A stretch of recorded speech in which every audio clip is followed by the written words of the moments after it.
तो बच्चों कैसे हैं आप सब? बहुत-बहुत स्वागत है आपका आज की इस वीडियो में। आज का ये वीडियो क्लास 12th के बच्चों के लिए बहुत ज़्यादा ख़ास होने वाला है क्योंकि इस वीडियो में हम लोग देखने वाले हैं क्लास 12th का जो आपका फ़िज़िकल एजुकेशन सब्जेक्ट है बच्चों, हिंदी में जिसको आप शारीरिक शिक्षा विषय भी बोलते हैं, इसका एक इम्पॉर्टेंट सैंपल क्वेश्चन पेपर इस वीडियो में हम लोग देखने वाले हैं।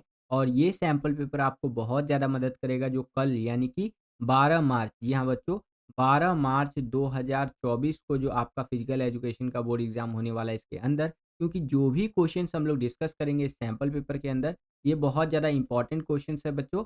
पिछले 10 साल का अगर आप पेपर उठा करके देखेंगे तो ये क्वेश्चंस बार बार रिपीट हो रखे हैं। तो वीडियो को पूरा जरूर देखिएगा। अगर आप चाहते हैं कि इसी प्रकार की वीडियोस हम आपके लिए लेकर के आते रहें, तो इस वीडियो को ज़्यादा से ज़्यादा लाइक कीजिएगा। जितना ज़रा वीडियो को आप लाइक करते हैं उतना ज़रा हमारा मोटिवेशन बढ़ता है और वीडियोज़ को बनाने के लिए। चैनल पर अगर आप नए आ गए हैं, विद्यालय स्टडी पॉइंट को अभी तक आपने सब्सक्राइब नहीं किया है, तो सब्सक्राइब कर लीजिए। इसी तरह की वीडियोस हम आपके लिए लेकर के आते रहते हैं। जैसे ही आप चैनल को सब्सक्राइब करेंगे, बगल में आपको बेल का, घंटी या घंटा कुछ भी कह सकते हैं, उसका आइकन देखने को मिलेगा। उसको प्रेस करके ऑल पे क्लिक कर दीजिएगा, जिससे कि जो भी हम नया वीडियो अपलोड करें, उसका नोटिफ़िकेशन सबसे पहले आपके फ़ोन पर आ जाया करे और आपकी जो तैयारी है एग्ज़ाम्स के लिए, वो और बेहतर से बेहतर तरीके से हो सके। चलिए हम अपने वीडियो को शुरू करते हैं बच्चों। तो क्लास 12th है, हमारा सब्जेक्ट है फिजिकल एजुकेशन, हिंदी में जिसको आप शारीरिक शिक्षा विषय भी बोलते हैं। और इसका सब्जेक्ट कोड रहेगा आपका 048 यानी 048 करके। कल जो आपका फिजिकल एजुकेशन का पेपर होगा वो 3 घंटे का होगा। अधिकतम अंक जो रहने वाले हैं वो 70 रहने वाले हैं, यानी कि 70 नंबर का आपका पेपर आएगा बच्चों। बात करें अगर आपसे आपके बोर्ड के पेपर की, तो जो आपका बोर्ड एग्जाम का पेपर आता है वो कुछ इस तरह का आता है। यहाँ पर आप देख सकते हैं कि यूनिक सीरीज नंबर आपको देखने को मिलेगा। यहाँ पर आपका सेट नंबर लिखा हुआ रहेगा, जैसे कि यहाँ पर जो अभी मैं आपको सेट करवा रहा हूँ, ये सेट नंबर 1 है बच्चों। इससे पहले मैंने आपको सेट 2, 3, 4 ये सब करवा रखा है, ठीक है? इससे पहले बहुत सारे सैंपल पेपर फिजिकल एजुकेशन के करवा दिए हैं, जिसके लिए एक अलग से प्लेलिस्ट बना दी गई है। उस प्लेलिस्ट में सारी वीडियोज़ का लिंक आपको देखने को मिल जाएगा। वन शॉट वाली वीडियो बना दी गई है, एमसीक्यू क्वेश्चंस का वन शॉट बना दिया गया है। इन सभी वीडियोज़ को कल ज़रूर देख कर के जाइएगा। आपको डेफ़िनेटली बहुत ज़्यादा हेल्प होने वाली है कल के एग्ज़ाम्स के अंदर, ठीक है? इसके नीचे चलिए अगर सैंपल पेपर में आगे देखने का प्रयास करें, तो यहाँ पर आपको सामान्य निर्देश देखने को मिलेगा, जो कि प्रीवियस वीडियोज़ के अंदर मैंने बहुत अच्छे से एक्सप्लेन कर रखा है। फिर भी अगर आप पढ़ना चाहते हैं, समझना चाहते हैं, तो वीडियो को पढ़ सकते हैं और समझ भी सकते हैं बच्चों। सेम यही चीज़ इंग्लिश मीडियम में जनरल इंस्ट्रक्शंस करके आता है। अगर इंग्लिश मीडियम में आप पढ़ना चाहते हैं और समझना चाहते हैं, तो वीडियो पॉज़ करके यहाँ पर रीड कर सकते हैं, ठीक है? तो ये कुछ इंपॉर्टेंट बातें रहीं जो कल आपका बोर्ड एग्ज़ाम होने वाला है उससे संबंधित। आशा करता हूँ कि ये सारी बातें आपको समझ में आई होंगी। चलिए हम अपने वीडियो को शुरू करते हैं और देखते हैं कि किस प्रकार के क्वेश्चन्स हमसे पूछे जा रहे हैं और कैसे हम उनके आंसर लिख सकते हैं। तो चलिए वीडियो को शुरू करते हैं बच्चों। तो हम लोग आ गए हैं सेक्शन ए के अंदर, जिसको हिंदी में आप खंड ए या खंड क भी बोलते हैं। यहाँ पर देखिए पहला क्वेश्चन क्या है कि दिए गए चित्र में आसन की पहचान कीजिए। यहाँ पर आप देख सकते हैं एक महिला जी है, जो कि एक योगा का आसन कर रही हैं। आपको बताना है कि ये योगा का कौन-सा आसन कर रही हैं बच्चों। तो मैंने पहले भी आपको बता रखा है कि इस तरह से जो योगा का आसन किया जाता है, इसे बोला जाता है कपालभाति, ठीक है? क्या बोला जाता है बच्चों? कपालभाति बोला जाता है। इसमें ऐसी अवस्था में हम बैठते हैं ना, जैसे वो ध्यान मुद्रा नहीं होती है, योगी बाबा सब जो ध्यान मुद्रा में बैठते हैं, ओम इस तरह से करके जो ध्यान मुद्रा में बैठते हैं, तो ये आपका योगा का एक तरह का आसन होता है, जिसे कपालभाति कहा जाता है बच्चों। सेम यही क्वेश्चन आपका इंग्लिश मीडियम में इस तरह से रहेगा कि identify the seat in the given figure, तो आपका option number A kapalbhati correct answer हो जाएगा बच्चों। नेक्स्ट क्वेश्चन देखिए यहाँ पर क्या है, ये दृष्टिबाधित छात्रों के लिए है, तो इसको भी देख लेते हैं, आपके लिए भी इम्पोर्टेंट है ये, कि यह अधिकतर महिलाओं के साथ होता है, जहाँ शरीर की असामान्य प्रतिरक्षा प्रतिक्रिया में से हड्डियों की परत में सूजन आ जाती है। इसे क्या कहते हैं भैया? इसे कहते हैं रूम एंटाइड गठिया, ठीक है? तो आपका ऑप्शन नंबर जो सी है करेक्ट आंसर हो जाएगा। सेम यही क्वेश्चन इंग्लिश मीडियम में इस तरह से रहेगा। यहाँ पर आप देख सकते हैं कि it mostly happen to women where the bodies abnormal immune response cause the bone link to swell, ठीक है? तो यहाँ पर आपका जो ऑप्शन नंबर सी है ये करेक्ट आंसर हो जाएगा, ठीक है? रूमेटाइड एथराइटिस कर। आगे बढ़ने से पहले एक इम्पॉर्टेंट अपडेट है बच्चों, इस इम्पॉर्टेंट अपडेट को ध्यान से समझ लीजिए। हम आपके लिए लेकर के आए हैं फिजिकल एजुकेशन, पॉलिटिकल साइंस और हिस्ट्री सब्जेक्ट के 2020 सैंपल पेपर पर सब्जेक्ट के हिसाब से। अगर आप इन सैंपल पेपर्स को लेते हैं और अपने बोर्ड एग्जाम की तैयारी को करते हैं, तो आप अपने बोर्ड एग्जाम की तैयारी को नेक्स्ट लेवल पर ले जा सकते हैं, ठीक है बच्चों? और ये जो सैंपल पेपर्स है, इसके अंदर आज तक का हमारा सारा एक्सपीरियंस आपको देखने को मिलेगा। जो भी हमने आज तक पढ़ाया है, समझाया है, हमने खुद पढ़ा है, सारा चीज़ इन सैंपल पेपर के माध्यम से आपको देने का प्रयास हमने किया है। और ये सैंपल पेपर्स हिंदी मीडियम में भी अवेलेबल है और इंग्लिश मीडियम में भी अवेलेबल है। वैसे अगर आप मार्केट में कोई भी सैंपल पेपर लेने जाते हैं, तो मिनिमम आपको 250 या फिर ₹200 तक तो देखने को मिलेगा ही मिलेगा। उसमें भी 2 या फिर 5 सैंपल पेपर आपको देखने को मिलेंगे। ज़्यादा से ज़्यादा 8 पेपर ले लीजिए या 10 सैंपल पेपर ले लीजिए, इतना देखने को मिलेगा। 10 ईयर ही अब अगर आप खरीदने जाते हैं, तो वो भी आपको 10 ही पेपर देते हैं पिछले 10 साल के, ठीक है? और यहाँ पर हम आपको 20 सैंपल पेपर दे रहे हैं, वो भी केवल ₹99 में। जी हाँ बच्चों, ₹199 प्राइस है, लेकिन 50% का डिस्काउंट अभी आपको देखने को मिलेगा इन सैंपल पेपर्स के ऊपर और केवल ₹99 में आपको 20 सैंपल पेपर देखने को मिल जाएगा। अगर आप हिंदी मीडियम में लेना चाहते हैं, तो हिंदी मीडियम में भी ले सकते हैं। इंग्लिश मीडियम में लेना चाहते हैं, तो इंग्लिश मीडियम में भी ले सकते हैं। ये सैंपल पेपर्स आपको बहुत ज़्यादा मदद करेगा बच्चों, जो आपका बोर्ड एग्ज़ाम आने वाला है उसके अंदर। तो डेफ़िनेटली इन सैंपल पेपर्स को लीजिए और अपने बोर्ड एग्ज़ाम की तैयारी में 4 चाँद लगाइए बच्चों, ठीक है? चलिए अगला क्वेश्चन देखते हैं। दूसरा क्वेश्चन देखिए बच्चों यहाँ पर क्या है कि प्रशिक्षण की सबसे लंबी अवधि क्या कहलाती है? तो प्रशिक्षण की जो सबसे लंबी अवधि होती है बच्चों, उसे मैक्रो साइकिल कहते हैं, ठीक है? तो ऑप्शन नंबर जो बी है ये करेक्ट आंसर हो जाएगा। सेम यही क्वेश्चन इंग्लिश मीडियम में इस तरह से रहेगा कि what is the longest period of training called? तो मैक्रो साइकिल ऑप्शन नंबर जो बी है ये करेक्ट ऑप्शन आपका हो जाएगा। नेक्स्ट क्वेश्चन देखिए क्या है कि प्रेरणा शब्द इंग्लिश में जिसको आप मोटिवेशन बोलते हैं, ये जो शब्द है लैटिन भाषा के डैश शब्द से बना है। तो ये जो आपका प्रेरणा शब्द है, बोले तो मोटिवेशन ये जो शब्द है, ये लैटिन भाषा के मूवेयर ये जो शब्द है बच्चों इससे बना है। तो ऑप्शन नंबर बी आपका करेक्ट आंसर हो जाएगा। सेम यही क्वेश्चन इंग्लिश मीडियम में इस तरह से रहेगा। यहाँ पर आप देख सकते हैं कि the word motivation is derived from the Latin word movere. Option number B यहाँ पर करेक्ट आंसर आपका हो जाएगा बच्चों। आगे चलते हैं। अगला क्वेश्चन देखिए क्या है कि शरीर के विकास, ऊर्जा और रखरखाव के लिए आवश्यक पदार्थ कौन-सा होता है? तो शरीर का विकास करना है, चाहे रखरखाव करना है या एनर्जी की ज़रूरत पड़ेगी आपको, तो उसके लिए आपको पोषक तत्वों की आवश्यकता पड़ेगी यानी न्यूट्रिएंट्स की ज़रूरत पड़ेगी बच्चों। तो ऑप्शन नंबर जो सी है, ये करेक्ट आंसर आपका हो जाएगा। सेम यही क्वेश्चन इंग्लिश मीडियम में इस तरह से रहेगा कि which is the substance required for the growth, energy and maintenance of the body? तो न्यूट्रिटिव वैल्यू जो होता है या न्यूट्रिएंट्स जो कह लीजिए ये आपका करेक्ट आंसर हो जाएगा। आगे चलते हैं। अब हम लोग आ गए हैं 5वें क्वेश्चन के अंदर। यहाँ पर बोल रहा है कि निम्नलिखित कथनों पर विचार कीजिए। यहाँ पर 4 स्टेटमेंट दे दिया है आपको, 4 कथन दे दिया है और इस पर विचार करना है। तो चलिए कर लेते हैं भैया। पहला वाला कथन क्या कह रहा है कि Johnson Matheny test battery Johnson educability test का संशोधित संस्करण है। तो ये बात बिल्कुल सही कह रहा है यहाँ पर बच्चों। अगला है इसे 1932 में 1932 में विकसित किया गया था। ये भी बात बिल्कुल सही कह रहा है। अगला है उद्देश्य बता रहा है कि न्यूरोमस्कुलर कौशल क्षमता को मापना था जिसमें 10 आइटम थे। तो ये भी बिल्कुल बात यहाँ पर सही कह रहा है और 1938 में अगला बात बोल रहा है चौथा स्टेटमेंट कि 1938 में मैथेनी ने परीक्षण का अध्ययन किया और 6 वस्तुओं को हटा दिया।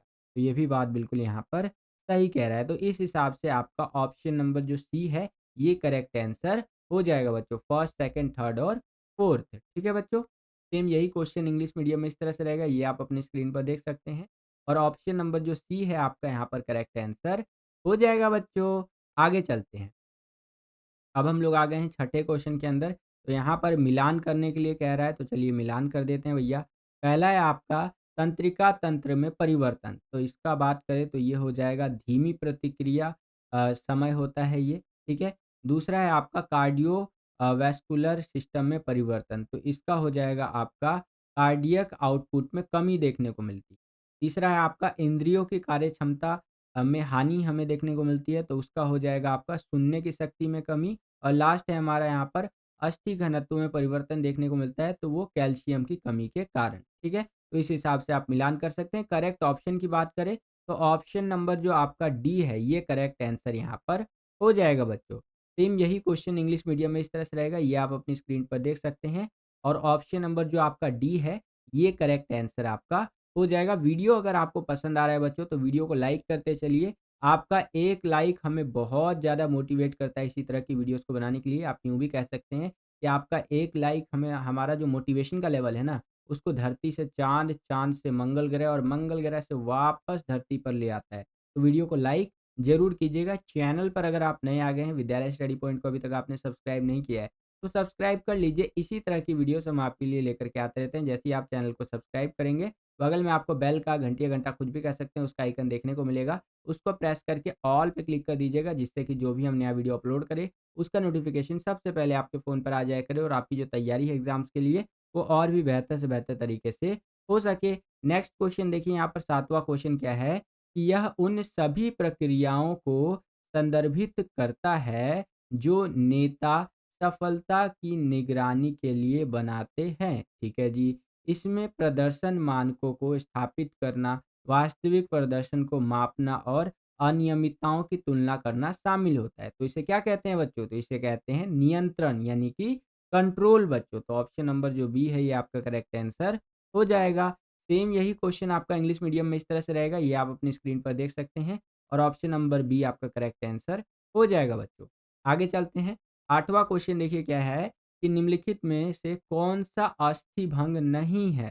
ठीक है? तो यहाँ पर आपका जो गुम चोट होता है बच्चों, ये एक अस्थिभंग नहीं है बच्चों, ठीक है? चलिए, सेम यही क्वेश्चन इंग्लिश मीडियम में इस तरह से रहेगा। यहाँ पर आप देख सकते हैं कि which of the following is not a fracture. तो यहाँ पर आपका ऑप्शन नंबर जो ए है, ये करेक्ट आंसर हो जाएगा। आगे चलते हैं। 9वां क्वेश्चन देखिए बच्चों क्या है, ये मैं आपको होमवर्क दे रहा हूँ, कमेंट करके बताइएगा इसका करेक्ट आंसर कि रिकली व जोन्स वरिष्ठ नागरिक परीक्षण को विकसित किया गया था। कब इसको विकसित किया गया था इस टेस्ट को? 1990 में, 2000 में, 2001 में या फिर 2002 में? दोबारा से क्वेश्चन समझेंगे कि जो आपका रिकली और जोन्स वरिष्ठ नागरिक परीक्षण था, इस तरह का जो टेस्ट था, इसको कब विकसित किया गया था? ठीक है? 1990 में, 2000 में, 2001 में या 2002 में? तो कमेंट करके बताइए करेक्ट आंसर। जो भी बच्चा सबसे पहले कमेंट करेगा और सबसे करेक्ट आंसर कमेंट करेगा, उसके कमेंट को मैं यहाँ पर हार्ट का निशान दे दूँगा, ताकि और बच्चे समझ सकें बच्चे ने बिल्कुल सही आंसर दिया है। साथ ही साथ पिन कर दूँगा मैं, जो भी बच्चा सबसे पहले आंसर देगा। ठीक है? तो ये 2 चीज़ें कर दूँगा, ताकि पता चल जाए कि भैया बच्चे ने बिल्कुल करेक्ट यहाँ पर जवाब दिया है। सेम यही क्वेश्चन इंग्लिश मीडियम में इस तरह से रहेगा, Rikli and John senior citizen test was develop. तो ये कब हुआ था? कमेंट करके बताइए। ओके बच्चों? चलिए, 10वां क्वेश्चन देखिए, यहाँ पर अभिकथन और कारण वाला है, तो इसको भी देख लेते हैं। यहाँ पर अभिकथन क्या कह रहा है कि खेलों में प्रतिभा की पहचान प्रतिभाशाली खिलाड़ियों का चयन है, जो भविष्य में एक विशिष्ट एथलीट बनने की क्षमता रखते हैं। तो बिल्कुल बात यहाँ पर सही कह रहा है कि देखिए, खेलों में जो प्रतिभा की पहचान की जाती है ना, वो प्रतिभाशाली खिलाड़ियों का चयन करके ही किया जाता है। ठीक है? अगर हम अच्छे खिलाड़ियों का चयन करेंगे, सिलेक्शन करेंगे, तो भविष्य में विशिष्ट एथलीट बनने की क्षमता वो रखेंगे। ठीक है? खराब खिलाड़ियों को अगर हम सिलेक्ट कर लेंगे, तो भविष्य में कुछ नहीं कर पाएँगे। जैसे धोनी जी हो गए, विराट कोहली जी हो गए, है कि नहीं? ऐसे खिलाड़ियों का स्टार्टिंग में चयन किया गया, सिलेक्शन किया गया, तभी तो वो आज देश का नाम रोशन कर रहे हैं। तो अगर स्टार्टिंग में ही खराब खिलाड़ियों को सिलेक्ट कर लिया जाता, जो गेम में अच्छे नहीं हैं या आगे गेम में अच्छा हो भी नहीं सकते, उनके अंदर लालसा नहीं है, तो वो आगे चल के अच्छा कर भी नहीं पाएँगे, है कि नहीं? तो यहाँ पर अभिकथन तो बिल्कुल सही कह रहा है। अब कारण देखिए क्या कह रहा है कि खेल योजना में राष्ट्रीय खेल प्रतिभा पहचान के तहत छात्रों का चयन उनकी रुचि और कौशल दक्षता के आधार पर किया जाता है। तो ये बात भी बिल्कुल यहाँ पर सही कह रहा है बच्चों। तो इस हिसाब से ऑप्शन नंबर जो आपका ए है, यानी कि ए और आर दोनों सही है और आर ए की सही व्याख्या करता है, ये बिल्कुल करेक्ट आंसर हो जाएगा बच्चों। सेम यही क्वेश्चन आपका इंग्लिश मीडियम में इस तरह से रहेगा। यहाँ पर आप देख सकते हैं सेशन दिया गया है एंड रीज़न दिया गया है। ऑप्शन नंबर जो ए है, ये आपका करेक्ट आंसर यहाँ पर हो जाएगा बच्चों। ठीक है? अब हम लोग आ चलिए। गए हैं 11वें क्वेश्चन के अंदर। 11वां क्वेश्चन देखिए क्या है कि पानी में घुलनशील विटामिन नहीं है। इनमें से कौन-सा विटामिन है बच्चों, जो पानी में घुलनशील नहीं होता है? ये आपका होमवर्क नंबर 2 है। आप मुझे कमेंट करके बताइए। ठीक है? क्या वह विटामिन आपका ए है या फिर के है या बी है या इनमें से कोई नहीं है? ठीक है? जो भी बच्चा करेक्ट आंसर कमेंट करेगा, उसके कमेंट को मैं हार्ट का निशान दे दूँगा, ताकि और बच्चे समझ सकें बच्चे ने बिल्कुल सही आंसर दिया है। सेम यही क्वेश्चन इंग्लिश मीडियम में इस तरह से रहेगा और करेक्ट आंसर आप मुझे कमेंट करके बताइए बच्चों, ठीक है? 12वां क्वेश्चन देखिए बच्चों, यहाँ पर क्या है कि 2 सतहों के बीच संपर्क से उत्पन्न गति में प्रतिरोध क्या कहलाता है? ठीक है? तो देखिए, 2 सतह है हमारी यहाँ पर, 2 सरफेस है और दोनों के बीच में जब कॉन्टैक्ट होता है, संपर्क होता है, तो उससे उत्पन्न जो गति में प्रतिरोध होता है, वह घर्षण बल कहलाता है। यहाँ पर ऑप्शन नंबर जो डी है ये करेक्ट आंसर आपका हो जाएगा। सेम यही क्वेश्चन आपका इंग्लिश मीडियम में इस तरह से रहेगा, the resistance in motion produced by contact between two surfaces is called friction force, ठीक है? या फ्रिक्शनल फोर्स कह लीजिए। ऑप्शन नंबर जो डी है ये करेक्ट आंसर आपका हो जाएगा। 13वां प्रश्न देखिए क्या पूछ रहे हैं यहाँ पर हमसे कि लचक को निर्धारित करने वाला शरीर क्रियात्मक कारण नहीं है। वो क्या है बच्चों? तो वो है आपका एरोबिक क्षमता। ये आपका करेक्ट आंसर हो जाएगा। सेम यही क्वेश्चन इंग्लिश मीडियम में इस तरह से रहेगा। यहाँ पर आप देख सकते हैं कि there is no psychological factor that determine elasticity करके। तो आपका ऑप्शन नंबर जो ए है ये करेक्ट आंसर हो जाएगा, एरोबिक कैपेसिटी करके। ठीक है? चलिए, अगला प्रश्न देखिए यहाँ पर 14वां प्रश्न क्या है कि वह अभिप्रेरणा जो व्यक्ति को स्वाभाविक रूप से उन कार्यों को करने के लिए प्रेरित करती है, जो आनंद या चुनौती प्रदान करे या करते हैं, वह डैश कहलाते हैं। तो वह जो कहलाता है बच्चों वो होता है आंतरिक प्रेरणा यानी इंटरनल मोटिवेशन। आप ही देखिए ना, अभी आप पढ़ाई कर रहे हैं, आपके अंदर से मोटिवेशन आ रहा होगा कि भाई कर लो पढ़ाई, कल पर है कि नहीं? वो एक फेमस मीम भी है ना हमारा, क्यों नहीं हो रही है पढ़ाई? क्यों नहीं हो रही है पढ़ाई? एग्ज़ाम सर पर है कि नहीं? फिर भी नहीं हो रही है पढ़ाई और अभी आप पढ़ रहे हैं क्योंकि कल एग्ज़ाम है कि नहीं? तो ये आपका इंटरनल मोटिवेशन है बच्चों, अंदर से आवाज़ आ रहा होगा कि एक्स वाई जेड जो भी आपका नाम है, तो भैया कर ले, अब पढ़ाई कर ले, अब इंस्टाग्राम पे रील देखना बंद कर दे, जियान है आप, डॉल्फिन है आप, इन सबको भी बंद कर दे और पढ़ ले भाई, है कि नहीं? तो ऑप्शन नंबर डी यहाँ पर हमारा करेक्ट आंसर हो जाएगा। सेम यही क्वेश्चन आपका इंग्लिश मीडियम में इस तरह से रहेगा, ये आप अपनी स्क्रीन पर देख सकते हैं कि the motivation that naturally motivates individual to do things that provide pleasure और challenge is called inner motivation.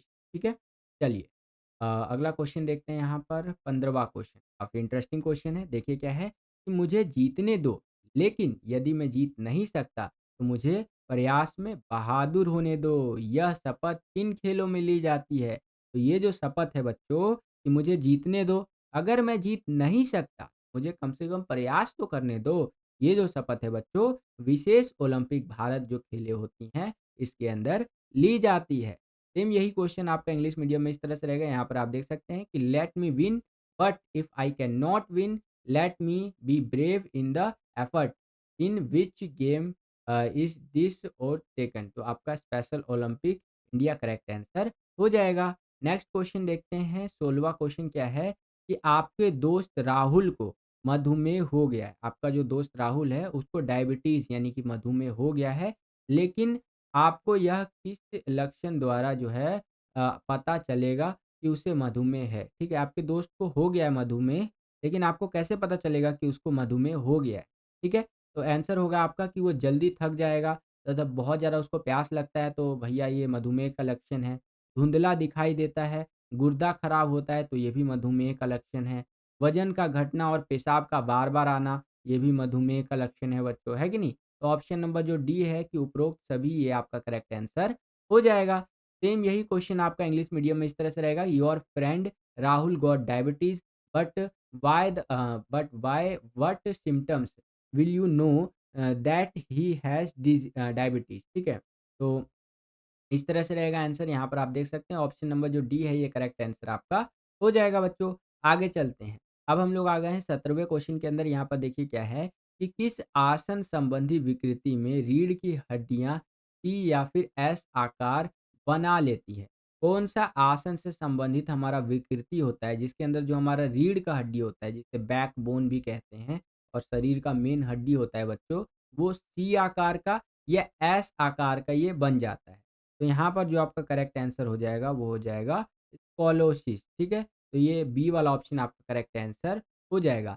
Same यही क्वेश्चन इंग्लिश मीडियम में इस तरह से रहेगा। यहाँ पर आप देख सकते हैं कि in which posture deformity the bones of the spine form the shape of C और एस। तो आपका स्कॉलोसिस जो है ऑप्शन नंबर बी है करेक्ट आंसर हो जाएगा। अब हम लोग आ गए 18वें क्वेश्चन के अंदर। यहाँ पर देखिए मिलान करना है, तो चलिए मिलान कर देते हैं। पहला देखिए गोल कंधे, तो गोल कंधों का हो जाएगा आपका कंधों का आगे की तरफ और झुकना। ठीक है, तो पहले का आपका क्या हो जाएगा? डी हो जाएगा। दूसरा है स्कॉलोसिस, तो स्कॉलोसिस का हो जाएगा आपका रीढ़ की अस्थियों को दाईं या बाईं ओर झुकाना, तो ये आपका स्कॉलोसिस हो जाएगा। तीसरा है आपका कायफोसिस, ठीक है? तो कायफोसिस का हो जाएगा कंधे गोल होकर आगे की ओर झुकना, और लास्ट वाला है आपका लॉन्ड्रोसिस, तो ये हो जाएगा कमर की अस्थियाँ आगे की ओर बढ़ना। तो इस हिसाब से यहाँ पर मिलान कर सकते हैं, और करेक्ट ऑप्शन हो जाएगा आपका ऑप्शन नंबर ए बच्चों, ठीक है? सेम यही क्वेश्चन इंग्लिश मीडियम में इस तरह से रहेगा, ये आप अपनी स्क्रीन पर देख सकते हैं, और ऑप्शन नंबर जो आपका ए है, ये करेक्ट आंसर हो जाएगा बच्चों। अब हम लोग आ गए हैं सेक्शन बी के अंदर, जिसको हिंदी में आप खंड बी भी बोलते हैं। इसके अंदर हमसे 2-2 नंबर के क्वेश्चंस पूछे जाएँगे, जिसका आंसर हमें 60 से 90 शब्दों में देना है बच्चों। तो चलिए देखते हैं एक-एक करके क्वेश्चंस को। यहाँ पर देखिए 19वाँ क्वेश्चन क्या पूछा जा रहा है हमसे कि मेसोसाइकिल की व्याख्या कीजिए, ठीक है? तो मेसोसाइकिल के बारे में बिल्कुल ध्यान से समझिएगा बच्चों। एक मेसोसाइकिल 2 से 6 सप्ताह के बीच की अवधि के प्रशिक्षण के एक चरण का प्रतिनिधित्व करता है, ठीक है? जो मेसोसाइकिल होता है बच्चों, वो 2 से 6 सप्ताह के बीच की अवधि का प्रशिक्षण होता है, यानी कि ट्रेनिंग होता है, ठीक है? और एक मेसोसाइकिल को कई निरंतर हफ्तों के रूप में भी परिभाषित किया जा सकता है, जहाँ प्रशिक्षण का मतलब होता है ट्रेनिंग, कार्यक्रम एक ही प्रकार के शारीरिक अनुकूलन पर जोर देता है। उदाहरण के लिए मांसपेशियों और अनाक्षीय क्षमता जो होती है, उसकी कैपेसिटी बता रखी है यहाँ पर, ठीक है? और प्रारंभिक चरण यानी स्टार्टिंग का जो स्टेप होता है, इसके दौरान एक मेसोसाइकिल में आम तौर पर 4 से 6 सूक्ष्म चक्र होते हैं, ठीक है? तो इस तरह से बातें यहाँ पर आपको मेसोसाइकिल के बारे में बता रखी है। सेम यही क्वेश्चन इंग्लिश मीडियम में इस तरह से रहेगा कि एक्सप्लेन द मेसोसाइकिल, और आंसर आपको कुछ इस प्रकार से लिखना है बच्चों, ठीक है? 20वां क्वेश्चन देखिए बच्चों, यहाँ पर क्या है कि जल मनुष्य के जीवन का अभिन्न अंग है, स्पष्ट कीजिए। तो देखिए आपने एक लाइन भी सुनी होगी कि जल ही जीवन है, पानी बचाइए, आज अगर आप पानी बचाएँगे तो कल ज़िंदा रह पाएँगे, है कि नहीं? तो उसी प्रकार से भैया जल के बारे में आपको एक्सप्लेन कर देना है। काफ़ी आसान क्वेश्चन है, लेकिन इम्पोर्टेंट है, पेपर में आ सकता है, ध्यान से समझिए। जल मनुष्य के जीवन का अभिन्न अंग है। जल भोजन का एक आवश्यक तत्व होता है।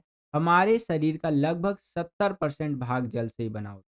हमारी बॉडी का लगभग 70% जो हिस्सा है बच्चों, वो पानी से ही बना हुआ है, और हमारे शरीर में जितना खून है, यानी कि ब्लड है, उसका 90% जल ही है बच्चों, ठीक है? और प्रत्येक व्यक्ति को प्रतिदिन 8 से 10 गिलास पानी हमेशा पीना चाहिए, चाहे ठंडी हो या गर्मी हो। जितना ज़्यादा आप पानी पिएँगे बच्चों, उतना ज़्यादा क्या होगा, आपके बॉडी में से जो खराब चीज़ें हैं, वो बाहर निकलती रहेंगी मूत्र मार्ग से, ठीक है? तो आपका बॉडी जो है ना एकदम फ़िल्टर्ड रहेगा, अच्छा रहेगा आपका शरीर। और आप ये देखेंगे कि 2 व्यक्ति है, एक व्यक्ति वो जो अच्छा खासा क्वांटिटी में पानी पीता है, जितना पीना चाहिए, एक वो व्यक्ति है जो पानी कम पीता है। तो जो व्यक्ति पानी अच्छा खासा क्वांटिटी में पीता है, उसका शरीर अच्छा रहेगा, सुडौल रहेगा, गोल-मटोल रहेगा और हेल्दी रहेगा वो व्यक्ति, ज़्यादातर चांस रहता है। और जो व्यक्ति पानी कम पीता है, उसके शरीर में खून की कमी रहेगी, उसका शरीर पतला-दुबला देखने को मिलेगा, है कि नहीं? तो देखिए पानी बहुत ज़्यादा ज़रूरी है हमारे शरीर के लिए, और जल के द्वारा ही शरीर की विभिन्न कोशिकाओं तक ज़रूरी पोषक तत्व पहुँचाए जाते हैं। पानी ही क्या करता है, हमारी विभिन्न कोशिकाओं तक जो इम्पोर्टेंट न्यूट्रिएंट्स होते हैं, यानी कि ज़रूरी पोषक तत्व होते हैं, उनको पहुँचाते हैं। यह हमारे शरीर के तापमान को भी नियंत्रित करता है। पानी हमारी बॉडी के जो टेम्परेचर है, उसको भी नियंत्रित करता है। एग्ज़ाम्पल के लिए आप देखेंगे अभी गर्मियाँ आने वाली है, तो गर्मियों में क्या होता है, पसीना बहुत ज़्यादा आता है बॉडी में, ठीक है? और वो पसीना जो आ रहा है, वो है क्या? वो पानी ही तो है, और पसीना किस लिए आता है? ताकि हमारा बॉडी यहाँ पर ठंडा रह सके, है कि नहीं बच्चों? तो ये पसीना आने के लिए भैया पानी ज़रूरी है कि नहीं शरीर में? आगे देखिए बता रखा है जल शरीर से विषाक्त पदार्थ को बाहर निकालने में सहायता करता है। देखिए बच्चों, जो पसीना आता है, जो हम यहाँ पर यूरिन निकालते हैं, तो उससे क्या होता है, हमारी बॉडी में जो खराब चीज़ें हैं या विष वाली चीज़ें हैं, जो खतरनाक साबित हो सकता है आगे चल के, वैसी चीज़ों को बॉडी बाहर निकाल देता है। आप देखेंगे कि जिसको पसीना नहीं आता है, उसको दिक्कत होता है बहुत ज़्यादा, ठीक है? तो इस तरह से आप यहाँ पर लिख सकते हैं जल के बारे में। आशा करता हूँ कि आपको समझ में आया होगा। सेम यही क्वेश्चन इंग्लिश मीडियम में इस तरह से रहेगा, ये आप अपनी स्क्रीन पर देख सकते हैं कि explain water is an integral part of human life. तो आंसर आपको कुछ इस प्रकार से लिखना है बच्चों, ठीक है? चलिए, अब हम लोग आ गए हैं 21वें क्वेश्चन के अंदर। 21वां क्वेश्चन देखिए क्या है कि न्यूटन के गति या दूसरे नियम का खेल-कूद में उपयोग का उदाहरण लिखिए। तो इसको भी देख लेते हैं भैया कि दूसरा नियम जिसे त्वरण का नियम भी कहा जाता है, किसी भी वस्तु में उत्पन्न होने वाले त्वरण की दर वस्तु पर लगने वाले बल को समानुपाती तथा उसके द्रव्यमान के व्युत्क्रमानुपाती होता है। तो इस तरह से बातें बता रखा है। अब देखिए खेल-कूद में गति के दूसरे नियम का उपयोग के बारे में यहाँ पर बता रखा है। वीडियो पॉज़ करके आप रीड भी कर सकते हैं बच्चों, ठीक है? सेम यही क्वेश्चन आपका इंग्लिश मीडियम में इस तरह से रहेगा, ये आप अपनी स्क्रीन पर देख सकते हैं और आंसर आपको कुछ इस प्रकार से लिखते हुए चलना है बच्चों। चलिए परफेक्ट। आगे चलते हैं। अब हम लोग आ गए हैं 22वें क्वेश्चन के अंदर। 22वां क्वेश्चन देखिए क्या है कि विशेष ओलंपिक द्वारा खेलों में विभाजन की व्याख्या कीजिए। तो इसको भी देख लीजिए। विशेष ओलंपिक द्वारा खेलों में विभाजन जो कि इस प्रकार से है कि विशेष ओलंपिक प्रतिस्पर्धी स्तर के मिलान या समूहीकरण का उपयोग करता है, जिसे विभाजन कहा जाता है। तो क्या कहा जाता है बच्चों? विभाजन कहा जाता है, जो विशेष ओलंपिक में एक मौलिक नियम होता है बच्चों। और प्रतियोगिता में एथलीटों को समान लिंग के अन्य लोगों के साथ समान उम्र के बारे में सबसे महत्वपूर्ण रूप से समान प्रतिस्पर्धी क्षमता के साथ मिलान किया जाता है। तो इस प्रकार से आंसर आपको लिखना है और यही क्वेश्चन आपका इंग्लिश मीडियम में इस तरह से रहेगा। ये आप अपनी स्क्रीन पर देख सकते हैं। आंसर आपको कुछ इस प्रकार से इंग्लिश मीडियम में लिखना है बच्चों, ठीक है? चलिए 23वां क्वेश्चन देखिए बच्चों, बहुत ज़्यादा इंपॉर्टेंट है, बिल्कुल ध्यान से देखिएगा कि बाई देने की जो विधि होती है ना, उसका उल्लेख कीजिए। तो देखिए बाई कैसे दिया जाता है? बाई देने की विधि यानी कि मेथड कुछ इस तरह से है। प्रथम बाई की अगर बात करें तो यहाँ पर कनिष्ठ अर्ध यानी लोअर हाफ में क्या होता है, इसमें अंतिम टीम को दी जाती है। फिर दूसरी बाई की बात करें तो इसमें क्या होता है, इसमें अपर हाफ होता है, इसके अंदर प्रथम टीम को दी जाती है ये। फिर तीसरी बाई की बात करें तो ये आपका कनिष्ठ अर्घ होता है यानी कि लोअर हाफ होता है और ये फिर प्रथम टीम को दी जाती है। फिर चौथी जो बाई होती है ये वरिष्ठ अर्ध होती है जो कि अंतिम टीम को दी जाती है। और इसके उपरांत इन सब चीज़ों के बाद में इसी क्रम के अनुसार आगे की बाइयों को स्थापित किया जा सकता है कि नहीं? तो इस तरह से आप बाई देने की विधि के बारे में लिख सकते हैं बच्चों। सेम यही क्वेश्चन आपका इंग्लिश मीडियम में इस तरह से रहेगा, ये आप अपनी स्क्रीन पर देख सकते हैं कि mention the method of giving by, ठीक है? और आंसर आपको इस प्रकार से लिखना है बच्चों, ओके? चलिए, अब हम लोग आ गए हैं 24वें क्वेश्चन के अंदर। यहाँ पर 24वां क्वेश्चन देखिए क्या है कि कार्बोहाइड्रेट के प्रकार तथा उसके स्रोतों के नाम लिखिए। ये समझ लेते हैं। कार्बोहाइड्रेट के प्रकार की बात करें तो आप लिख सकते हैं पहला शर्करा या साधारण कार्बोहाइड्रेट, ठीक है? और ग्लूकोज फ्रुक्टोज, सुक्रोज एवं माल्टोज इसके अंदर हमें देखने को मिलता है। यह पानी में घुलनशील होता है, साधारण कार्बोहाइड्रेट। और स्रोतों की बात करें तो रसीले फलों के अंदर मिलता है हमें गन्ना, चुकंदर, आम एवं अनाज के अंदर हमें साधारण कार्बोहाइड्रेट देखने को मिलता है बच्चों। इसके आगे चले तो बता रखा है जटिल कार्बोहाइड्रेट। ये क्या है भैया? इनमें टार्च, ग्लाइकोजन व सेलुलोज प्रमुख है। यह पानी में घुलनशील नहीं होते हैं बच्चों। और स्रोत की बात करें जहाँ से हमें जटिल कार्बोहाइड्रेट मिलता है तो आलू से मिलता है, शकरकंद से मिलता है, चुकंदर, मक्का, गेहूँ आदि से हमें जटिल कार्बोहाइड्रेट मिलता है बच्चों। सेम यही क्वेश्चन आपका इंग्लिश मीडियम में इस तरह से रहेगा, ये आप अपनी स्क्रीन पर देख सकते हैं और आंसर आपको इस प्रकार से लिखते हुए चलना है बच्चों, ठीक है? चलिए, तो यहाँ पर हमारा ये जो सैंपल पेपर था इसका पार्ट 1 वाला वीडियो एंड होता है। इसके बाद जो वीडियो आएगा इसका पार्ट 2 वाला, इसके अंदर आगे के जो क्वेश्चंस है उसको हम लोग यहाँ पर डिस्कस करेंगे। आज की इस वीडियो के लिए इतना ही बच्चों। तो बस बच्चों यही था आज का ये वीडियो। आशा करता हूँ कि आपको ये वीडियो पसंद आया होगा। अगर आपको ये वीडियो पसंद आया है तो ज़्यादा से ज़्यादा इस वीडियो को लाइक कीजिए। जितना ज़्यादा वीडियो को आप लाइक करते हैं उतना ज़्यादा हमारा मोटिवेशन बढ़ता है और वीडियोज़ को बनाने के लिए। चैनल पर अगर आप नए आ गए हैं, विद्यालय स्टडी पॉइंट को अभी तक आपने सब्सक्राइब नहीं किया है, तो सब्सक्राइब कर लीजिए। इसी तरह की वीडियोस हम आपके लिए लेकर के आते रहते हैं। जैसे ही आप चैनल को सब्सक्राइब करेंगे, बगल में आपको बेल का, घंटी का घंटा कुछ भी कह सकते हैं, उसका आइकन देखने को मिलेगा। उसको प्रेस करके ऑल पे क्लिक कर दीजिएगा जिससे कि जो भी हम नया वीडियो अपलोड करें, उसका नोटिफ़िकेशन सबसे पहले आपके फ़ोन पर आ जाया करे और आपकी जो तैयारी है एग्ज़ाम्स के लिए वो और बेहतर से बेहतर तरीके से हो सके। अपने एग्ज़ाम्स की तैयारी को नेक्स्ट लेवल पर ले जाने के लिए फिज़िकल एजुकेशन के आप 20 सैंपल पेपर्स बाय कर सकते हैं। सैंपल पेपर्स को लेने के लिए स्क्रीन पर आपको व्हाट्सएप नंबर दिख रहा होगा, इस पर आपको कॉन्टैक्ट करना है। और वैसे तो ये जो 20 सैंपल पेपर है आपका ये ₹199 का है, लेकिन अभी अगर आप लेते हैं तो केवल 99 रुपीज़ में आपको 20 सैंपल पेपर देखने को मिल जाएँगे। हिंदी और इंग्लिश दोनों ही मीडियम में अवेलेबल है, तो आप इन सैंपल पेपर्स को ज़रूर लीजिए और अपने एग्ज़ाम्स की तैयारी को और बेहतर बनाइए बच्चों। आज की इस वीडियो के लिए इतना ही। मिलता हूँ आपसे अगली और एक्साइटिंग वीडियो में, तब तक के लिए खुश रहिए, खुश रखिए सभी को। जय हिंद, वंदे मातरम।